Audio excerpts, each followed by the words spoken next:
चिराग पासवान के पिता का बंगला दिल्ली में खाली कराया गया है, लेकिन इस पर सियासत अभी भी जारी है। सरकार ने जिस तरीके से चिराग के बंगले को 2 दिन पहले खाली करवाया, उसे लेकर न सिर्फ चिराग पासवान नाराज हैं, बल्कि बिहार के कई सियासी दल भी उनके समर्थन में खड़े हो गए हैं। अब जाप सुप्रीमो पप्पू यादव चिराग पासवान के पटना स्थित घर पर पहुंचे। यहां उन्होंने कहा कि रामविलास उनके पिता समान थे, साथ मिलकर काफी लंबे समय तक उन्होंने राजनीति की है। ऐसे में रामविलास की तस्वीरों को फेंकना उनकी बेइज्जती करने जैसा है। पप्पू यादव ने कहा कि विचारधारा उनकी एक जैसी है, वे आपस में भाई हैं और हमेशा रहेंगे।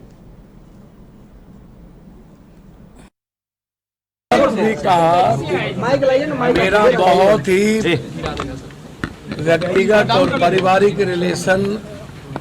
रामविलास जी और मेरे रिश्ते बहुत ही पिता और पुत्र वाला रहा। राजनीति में ही नहीं, व्यक्तिगत और पारिवारिक भी हम लोग कोसी में भी पारिवारिक बहुत अंतरंग रहे हैं और रामविलास जी के प्रति हमारा जो कर्तव्य है वो पुत्रवत रहा है। चिराग जी जो घटना घटित हुई और जिस तरीके से आप आश्वासन देते रहे और इन्होंने हमेशा उस मूल्यों को मेंटेन किया,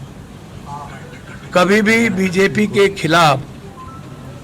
नरेंद्र मोदी जी या अमित शाह जी के खिलाफ कभी इन्होंने बात नहीं कही। पिता की राजनीतिक विरासत के बाद परिस्थितियां चिराग जी को इस मोड़ पर खड़ा कर दी कि लीडर तो हो ही गए और संघर्ष करने की भी ताकत बना दी।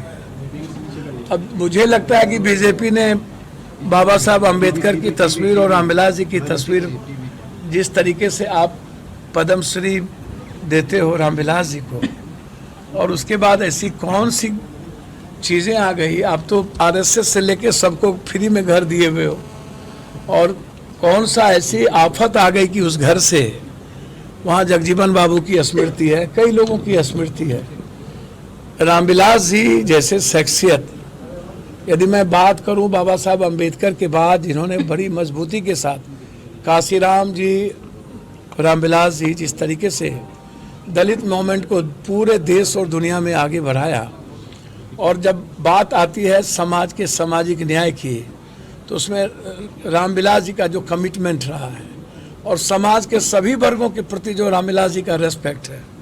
वो किसी भी लीडर का आज के डेट में, हर वर्ग धर्म,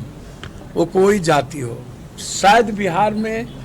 इससे बड़ी पर्सनैलिटी कभी हो पाए कि नहीं मुझको नहीं पता,